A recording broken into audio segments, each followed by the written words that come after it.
ఆ పువ్వుని ఏం చేసావు? ఏ పువ్వు?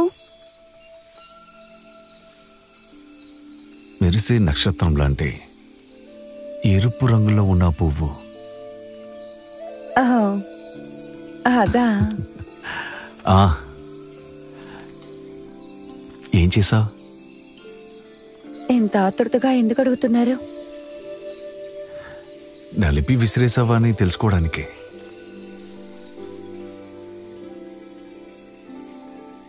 విసిరేస్తే ఇప్పుడేంటి?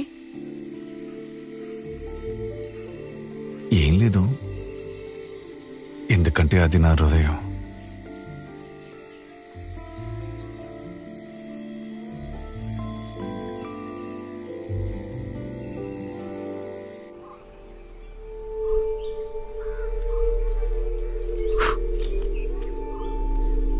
టీ తీసుకోండి. అక్కడ పెట్టు. అత్తయ్య లేచారా? లేదు, పడుకున్నారు.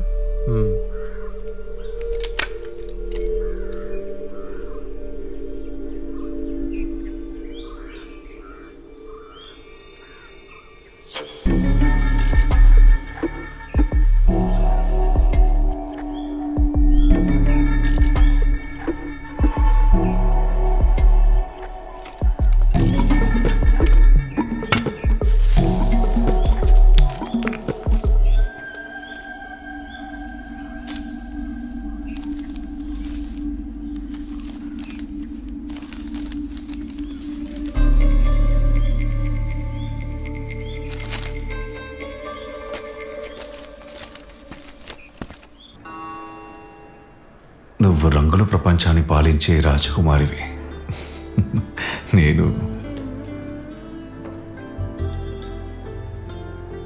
నువ్వు ఇప్పుడు మంచి జీవితాన్ని జీవిస్తున్నావు. నాతో వస్తే కష్టపడాల్సి ఉంటుంది. మీ జీవితంలో ఏ కష్టాలున్నాయి? స్వచ్ఛమైంది చంద్రుడిలాగా.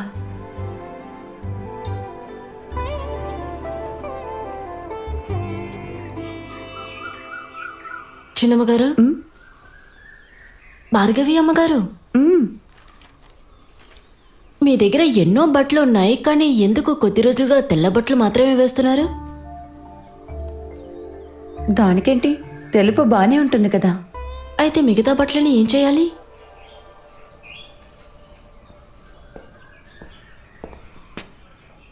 Hello mister Sasikumar. హలో, రండి.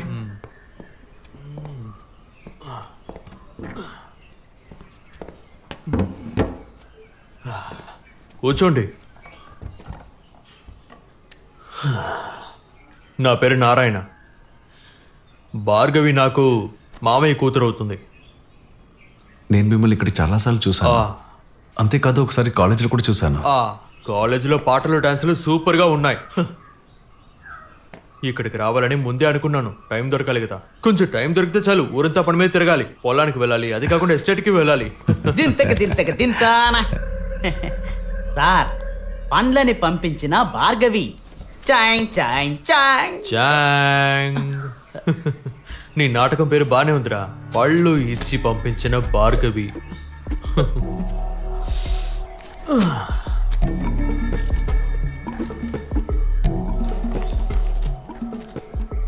మీ శిష్యురాలు ఏమంటుంది? ఈ ఊర్లో చాలా మంది విద్యార్థులు ఉన్నారు. భార్గవికి ఇప్పుడు నేను ఏ ట్యూషన్ చెప్పడం లేదు. మరి మీకు అయ్యే ఖర్చులన్నీ ఎలా చూసుకుంటున్నారు? ఉండదాంతనే సర్దుకుపోతున్నాను. ఇన్ని ఫర్నిచర్లు ఉన్నాయా మీకు? అయ్యో, ఇవన్నీ అద్దెకు తీసుకున్నవి. నాకంటూ ఉన్నది ఆ సితార్ మాత్రమే. వీణ? సితార్. వీణ సితార్. మా ఇంట్లో అయితే 4 రూమ్లు అనవసరంగా ఖాళీగానే ఉన్నాయి. మీకు కావాలంటే వచ్చి ఉండండి. అదేం పర్లేదు, థ్యాంక్స్ అండి. నేను ఇక్కడే ఉంటానులేండి. నాకు ఈ ఇల్లు చాలా బాగా నచ్చింది. అది నాకు తెలుసు. అంతా మంచి జరగాలి. మీరు రాసేవన్నీ బాగా రాయాలి. అలాగే. వెళ్ళొస్తాను. వెళ్ళండి.